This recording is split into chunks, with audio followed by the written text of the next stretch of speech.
Right, here's the daytime version footage of the Aukey DR01 dashcam. Around £33 from Amazon. Takes about 3 to 4 days for delivery. It's supposed to be, this is the first test I've done on it, so I'm doing a daytime test. I should turn this radio off.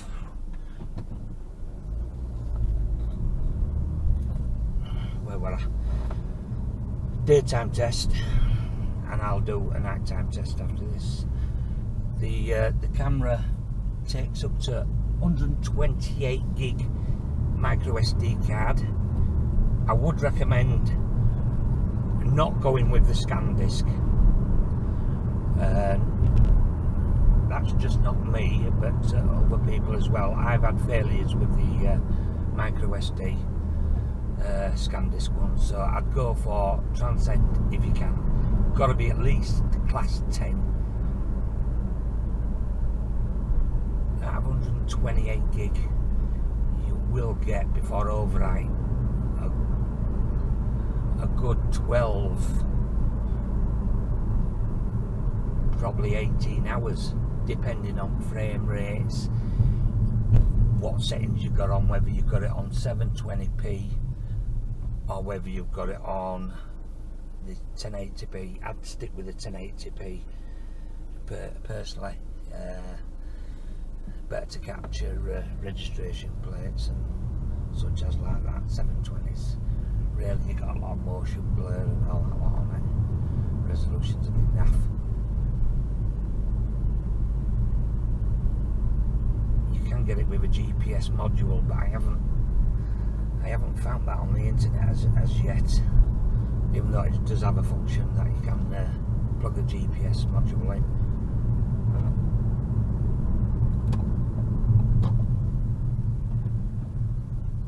So I'm hoping that it is a true and not an upscale 1080p, even though for £33 you can't moan, can you?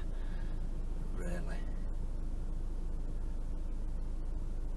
The only reason I'm waffling on is just to test the audio as well, see how loud it is, because it's sometimes good to have the audio on if you're in an incident. You know, keep your driver's window open. If an incident happens that way, you'll collar the third party's conversation as well if he's close by the vehicle.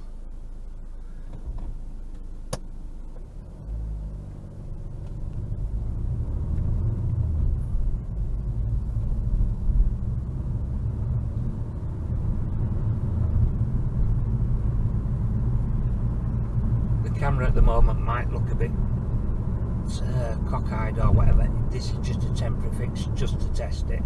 This isn't actually going in the vehicle. This is I'm just testing it out because I'm keeping with my Vive 4 dash cam. What's happening here? Just bullshit. Twat.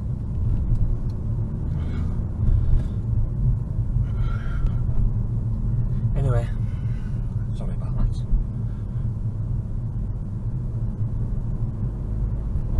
So I'll do the same route for night time and see what it performs like in the dark hours. I believe this has got an aperture of f1.8, which isn't too bad. If you go any higher, that allows less light to go into the lens. If you can get a dash cam with f1.6, which obviously lets more light in and better for night time.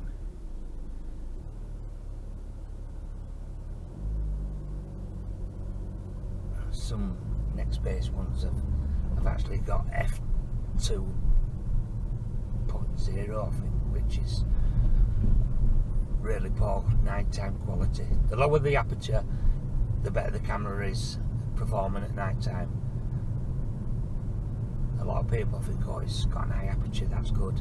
No, the lower the better for night time. But f1.8 is on average with most cameras. This doesn't take a battery, internal battery, it's capacitor, which is a lot better because it's less heat. Battery dash cams tend to overheat, which can affect the SD card as well, recording. So you could lose some footage at a vital point where you need it. Right, I'll cut off at this petrol station and I'll do the same one tonight. And I'll check both footages out. Night time of the Aukey DR01. It's not fully dark as yet, but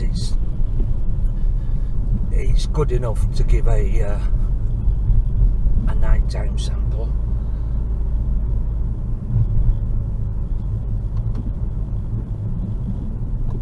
I've watched the daytime sample and it's not too bad. I've seen better. I don't know whether it's a bit rate or whatever. I haven't got a clue. Oh, get your lights on, you silly bugger.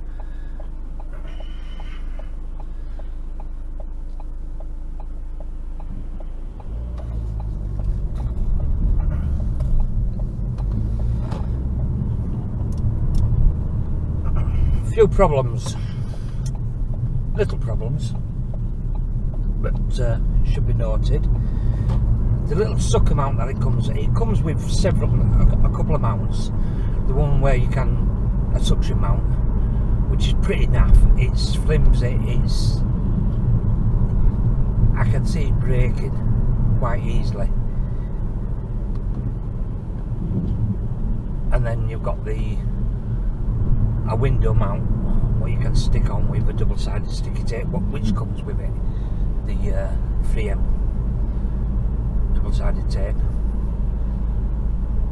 But what I found out with this camera, that the SD card slot is at the top of the camera where the power lead goes in, and such as to get your SD card out, you've got to move your camera to get to it. It's a bit fiddly,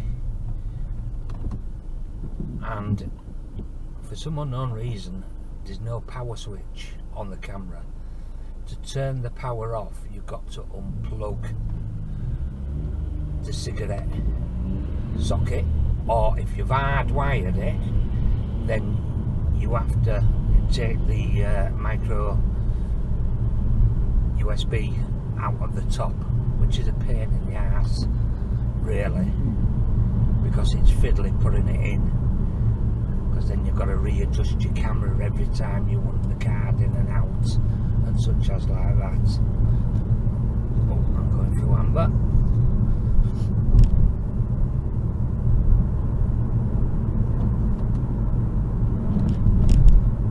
I don't really hold much hope for good nighttime footage, in all honesty. But at the end of the day, it's £33. What more do you want for £33?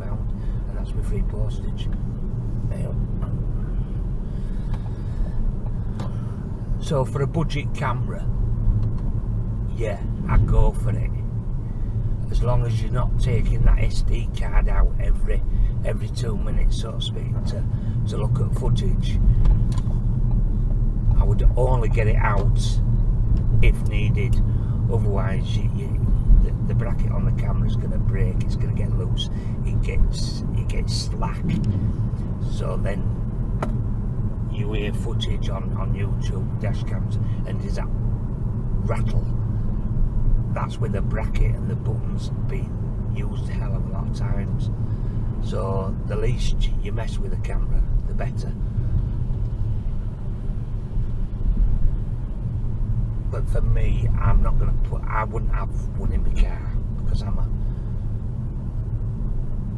constantly checking footage and such as like that, and doing reviews, so it'd be no good for me. But for somebody who wants it on permanent, who's not going to take the SD card out often, then yeah, go for it.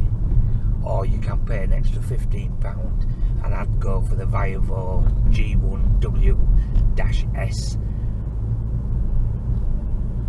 which in my mind, in my opinion, is a lot better camera, even though for an extra 15 quid. Right, so we're at the same spot practically, so I'll get both clips together and I'll put them on YouTube. To view them, you're best going into the HD the settings on YouTube, and click on the HD. Click on the 1020p. Obviously you lose quite a bit,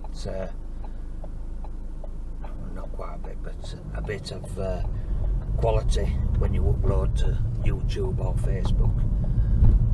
I've seen it in raw footage. It's not, you can make registration plates out and such as like that, even screenshotting them at 30 mile an hour. You know, if you screenshot a car coming towards you at 30 mile an hour, both the registration plate is clear.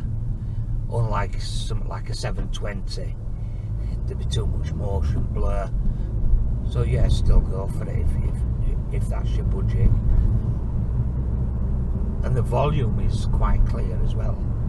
So there we go. Okay.